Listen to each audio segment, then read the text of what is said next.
Hello everyone, কেমন আছো তোমরা সবাই? আজকে আমি আবার চলে আসলাম একটা নতুন ধরনের মেকআপের ভিডিও নিয়ে। তো আমি কদিন আগে একটা আগমনী মেকআপ লুক করেছিলাম, তো ভাবলাম এই ভিডিওটা তোমাদের সাথে শেয়ার করি। তো তোমরা সবাই জানো যে নিজের চুলে ক্রিম্পিং বা কার্ল করা কতটাই ডিফিকাল্ট। তো তাই আমি আগে পার্টিশন করে নিজের চুলে ক্রিম্পিং করে নিলাম। ঠিক আছে, তারপরে একটা পনি করে নিয়ে খুব সুন্দরভাবে আগে গুড ওয়াইফসের একটা টোনার অ্যাপ্লাই করলাম।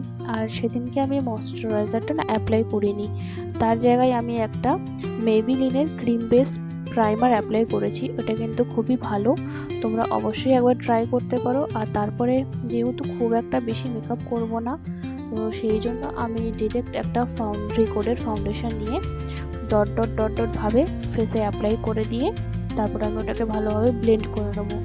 তো তোমরা যে বিউটি ব্লেন্ডারটা ইউজ করবে সেটা যেন একটু বিউটি ব্লেন্ডার হয়, তাহলে কি হবে তোমাদের মেকআপের মানে খুব সুন্দর আসবে মেকআপের সেই লুকটা। তো তারপরে আমি এখানে একটা ফিক্স স্প্রে ইউজ করছি।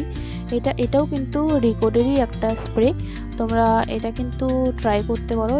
এই মেকআপ স্প্রেটা কিন্তু খুবই ভালো, ঠিক আছে।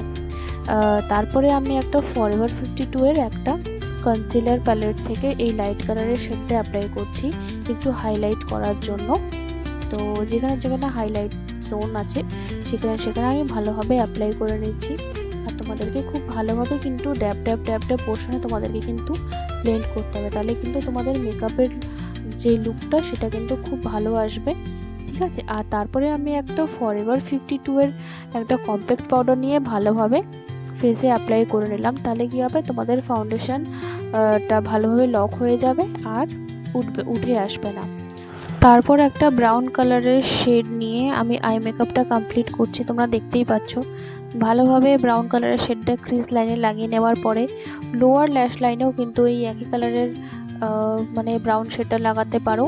তারপরে আমি একটা পিচ কালার নিয়ে ভালোভাবে উপরের দিকে লাগিয়ে আর মাঝখানে যে আই বলটা থাকে সেখানে আমি একটা গোল্ডেন কালারের আই শিমার দিলাম, সেটা কিন্তু একটা গ্লিটারি ভাব আসবে আর আই মেকআপটাও খুব সুন্দর লাগবে। তো তারপরে আমি নিজের আইব্রোটা ফিল করে নেবো। এটা কিন্তু আমি ফরএভার 52 আইব্রো জেল নিয়ে এটা ফিল করেছি, তোমাদের কাছে যে আইব্রো ফিলার আছে সেটা দিয়ে তোমরা অবশ্যই মানে ফিল করে নেবে, ঠিক আছে। আর তারপরে হলো গিয়ে আর একটা কথা, তোমরা যখন আইব্রো ফিল করবে তখন কিন্তু সামনের দিকটা বেশি প্রোডাক্ট দেবে না, মাঝখান থেকে শুরু করবে, তাতে কি হবে তোমাদের আইব্রোটা খুব সুন্দর মানে দেখাবে। তারপরে আমি একটা ফরএভার 52 এর কাজল অ্যাপ্লাই করে নিলাম। আর তারপরে ওটাকে যে ব্ল্যাক আই শ্যাডো হয় সেটা দিয়ে ভালোভাবে তোমরা যদি একটু ফিক্স করে নাও, তাতে কী হবে কাজলটা অনেকক্ষণ স্টে করবে আর উঠে আসবে না, ভালোভাবে থাকবে। তারপরে একটা মেবলিনের লাইনার অ্যাপ্লাই করে নিলাম পাতলাভাবে। আজকাল কিন্তু সবাই পাতলাভাবে লাইনারটাই পরা পছন্দ করছে। এবার তোমাদের যদি মোটা করে লাইনার পরতে পছন্দ হয় তোমরা অবশ্যই পরতেই পারো।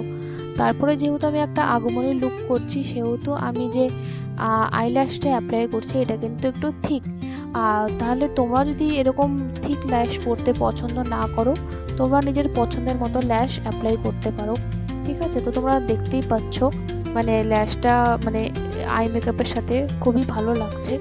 তোমরা অবশ্যই জানিও কিন্তু এই মেকআপটা তোমাদের কেমন লাগছে। ভালো লাগলে অবশ্যই লাইক কমেন্ট শেয়ার করে দিও আর একটু পাশে থেকো, ঠিক আছে। ভালোভাবে ল্যাশটা ফিক্স করে নেওয়ার পরে তোমরা এই ল্যাশের উপরে কিন্তু একটা মাস্কারা ইউজ করে নেবে, তাতে কী হবে তোমাদের যে অরিজিনাল আইল্যাশ আর এই ফেক আইল্যাশের মধ্যে মানে কোনো গ্যাপ থাকবে না, দুটো একসাথে মিলে যাবে। তারপরে একটা আই ম্যাজিকের ব্লাশ অ্যাপ্লাই করে নেবো, খুব একটা গালটা লাল লাল করবো না, খুবই হালকা মানে ব্লাশটা অ্যাপ্লাই করেছি। তারপরে একটা কালার মানে লিপস কালার নিয়ে তোমরা ভালোভাবে ব্রাশ দিয়ে লিপসটাকে ড্র করে নেবে। লিপসটা ড্র করার পরে তোমরা যখন লিপস্টিকটা পরবে তখন কি হবে এদিক ওদিক লেগে যাবে না আর খুব সুন্দর রেজাল্ট হবে। তোমরা দেখতেই পাচ্ছ আমি একটা কালার নিয়ে ভালোভাবে লিপসটাকে ড্র করে নিচ্ছি আর মাঝখানে আমি একটা রেড কালারের লিপস্টিক অ্যাপ্লাই করব।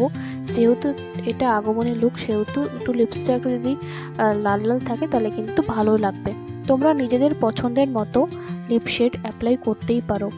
যাই হোক বন্ধুরা, আমি এই ফাইনাল রেজাল্টটা দেখাবো শাড়ি পরার পরে, তোমরা অবশ্যই জানিও এই মেকআপ লুকটা তোমাদের কেমন লাগলো। আর তোমরা যদি এরকম মেকআপ লুক মানে ট্রাই করো তাহলে কিন্তু অবশ্যই আমাকে ট্যাগ করো, ঠিক আছে? আর তোমাদেরকে কেমন লাগলো এই অবশ্যই জানিও। আর এরকম ভিডিও নিয়ে আমি আবার আসবো, ততক্ষণের জন্য